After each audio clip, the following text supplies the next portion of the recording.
Bonjour à tous et à toutes, ici Jester et bienvenue dans une nouvelle chronique qui cette fois-ci sera dédiée à Mu. Mu est un personnage central de la série, il est le seul à pouvoir réparer les armures et surtout à les ressusciter. Mu est un disciple du grand Peuple Chion qui était lui-même le chevalier du Bélier 13 ans auparavant. Mais voyant un changement d'esprit dans le grand pop, il se retire à Jamir et ne répond plus aux sollicitations du sanctuaire. Peu à peu, le grand pop va même le considérer comme un renégat. Il a d'ailleurs sauvé Shiryu et je précise que c'est le deuxième type à avoir sauvé Shiryu et que je me demande si Shiryu n'est pas juste bon à être sauvé par tout le monde. Il est loyal, bon, profondément sage et surtout très calme, n'usant de la violence que quand il le faut. Bien entendu, avant de parler du personnage, on va un petit peu parler de la constellation.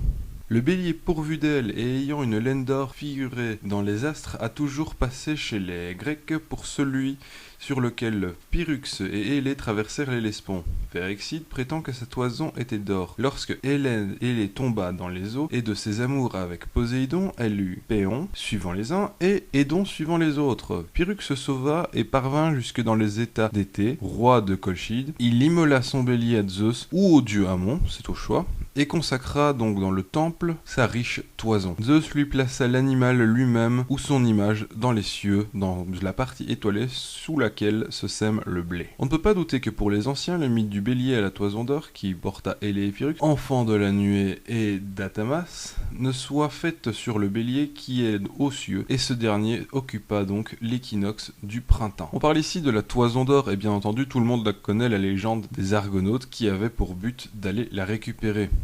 Je vais un petit peu en parler. Pélias ordonne à son neveu Jason de revenir avec la toison d'or, Médée trahit son frère Éthée et aide Jason et les Argonautes à s'en emparer. Lors de leur fuite, elle découpe son frère Absyrte en morceaux et le jette dans les eaux pour ralentir Éthée qui s'arrête pour rassembler les morceaux et leur faire des funérailles dans un lieu appelé alors Thomis, ce qui laisse aux Argonautes le temps de s'échapper.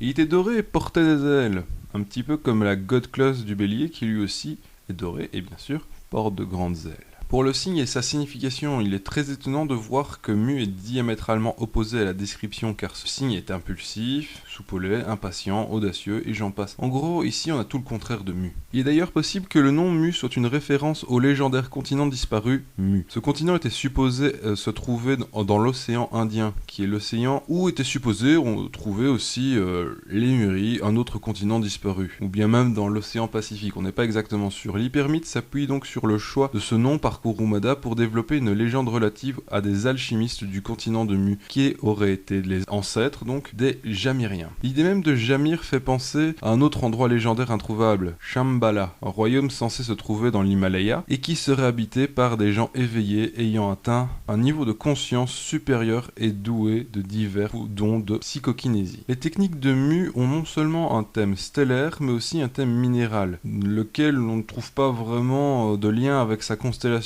Il est possible alors que Kurumada ait introduit Mu en tant qu'ermite ayant l'étrange capacité de réparer les closses. Il n'était pas encore censé pouvoir étudier des techniques comme celles qu'il a actuellement. C'est d'ailleurs de Mu dont on apprend que les closses sont construites d'oricalque, de gamanium et de Stardust Sand, d'où la couleur or-orangée d'oricalque. Il se peut alors qu'au moment de chercher ses attaques pour ce Saint lors de la partie Hades, Kurumada ait créé Starlight Extinction et la Stardust Revolution en référence à la Stardust Sound, que Mu savait très bien manipuler, le sable étant un matériau que l'on utilise pour fabriquer le verre. L'idée du cristal est retenue par Kurumada pour son Crystal Wall. Pour la réparation des armures, eh bien, c'est une référence assez claire à Héphaïstos.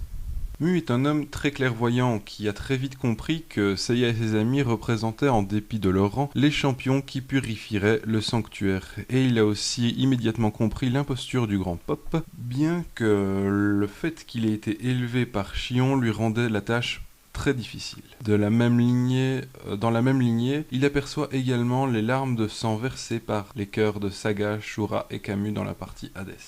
Niveau relationnel, c'est surtout avec Kiki, son disciple, qu'il passe le plus de temps, mais aussi avec Aldébaran. Dans le manga original, une amitié est suggérée entre Mu et Aldébaran, bien que leur conversation en bons termes, lors de la bataille du sanctuaire, pourrait aussi se résumer au fait qu'ils soient voisins.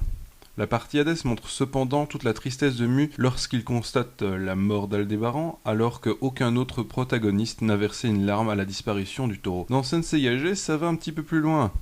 étant donné que Aldébaran va aider à la réparation de la demeure de Mu à Jamir. C'est aussi lui qui prend la défense du Bélier et de Doko, alors que Milo estime que les deux brandissent de fausses excuses pour ne pas venir au sanctuaire. Au niveau de l'évolution, on a quelque chose qui stagne un petit peu. Le personnage, même si se réveillant un petit peu dans la partie Hades, oui, n'est pas le personnage qui change le plus. C'est plus un guide spirituel des personnages principaux uniquement. Voilà, c'est tout pour le Bélier. J'espère vous avoir appris des trucs. Si c'est le cas, eh bien j'en suis content. Si c'est le cas, eh bien malheureusement tant pis, j'en suis désolé. Néanmoins, je vous invite tout de même à commenter pour me dire la prochaine chronique que vous voudriez avoir.